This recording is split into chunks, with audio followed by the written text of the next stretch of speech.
Sometimes the strangest thing happens when life finally starts to look stable.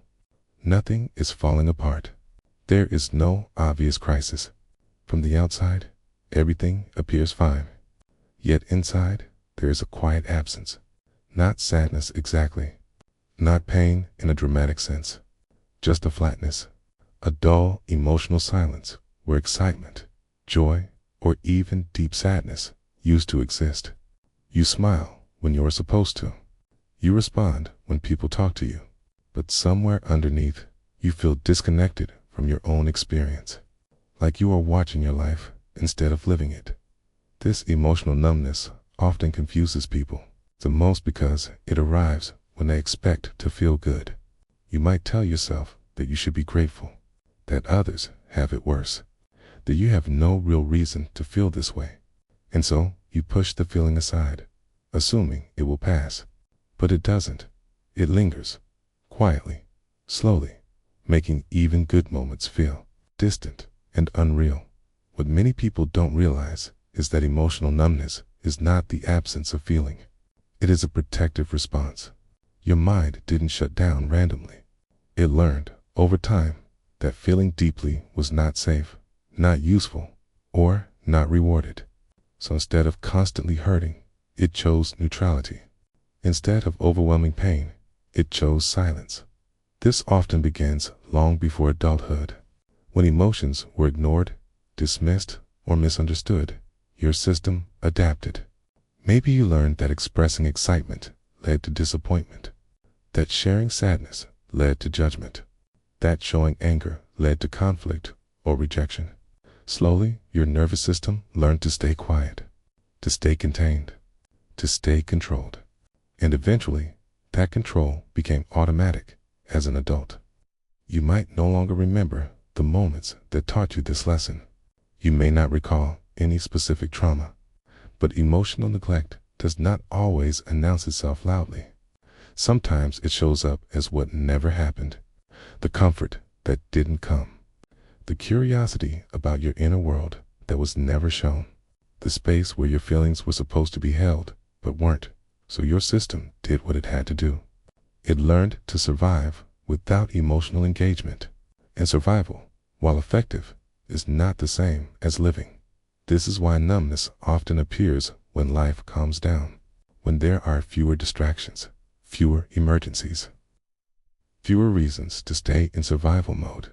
Your mind finally slows enough for you to notice the emptiness, and instead of relief, you feel disconnected because your system doesn't yet know how to feel safely without chaos. You may notice that you still think a lot, but you don't feel much.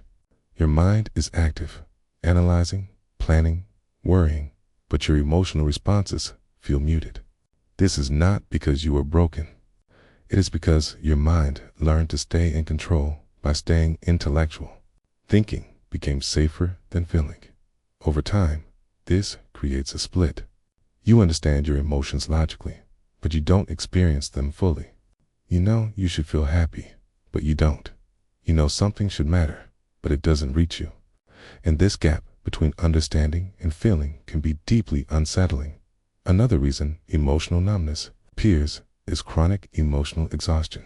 When you have been strong for too long, your system eventually shuts down emotional intensity to conserve energy.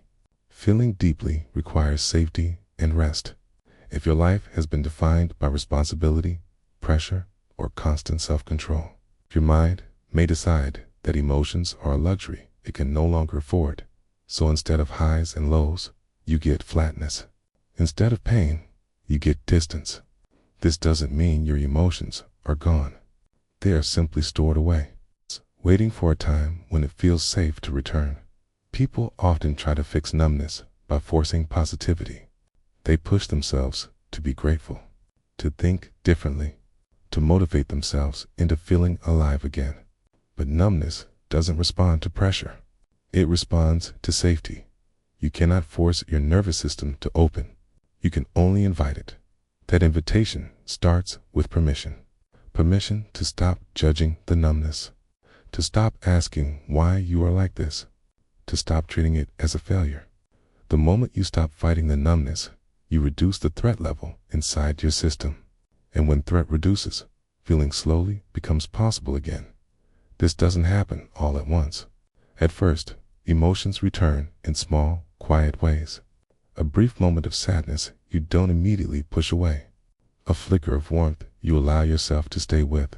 A sense of presence that lasts a few seconds longer than before.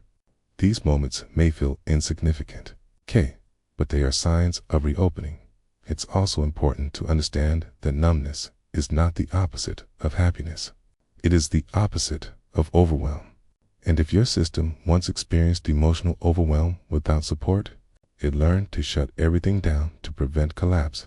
So when you ask yourself why you don't feel happy, even when life is going fine, the answer is not that something is wrong with you. The answer is that your system learned to protect you in a world where feeling deeply felt unsafe. And now, that same protection is no longer serving you. Healing does not mean forcing yourself to feel more. It means creating enough internal safety that your system no longer needs to shut down. That safety comes from slowing down, from listening instead of fixing, from allowing emotions to exist without immediately analyzing or judging them. You may notice fear when emotions begin to return. That fear is not a sign to stop. It is a sign that you are touching something real, something your system has avoided for a long time. Feeling again doesn't mean you will be overwhelmed. It means you are learning to trust yourself with your own inner world, and slowly, as that trust grows, numbness loosens its grip. Not because you fought it, but because you no longer needed it. You were never empty. You were protected. And now you are learning how to feel safely again.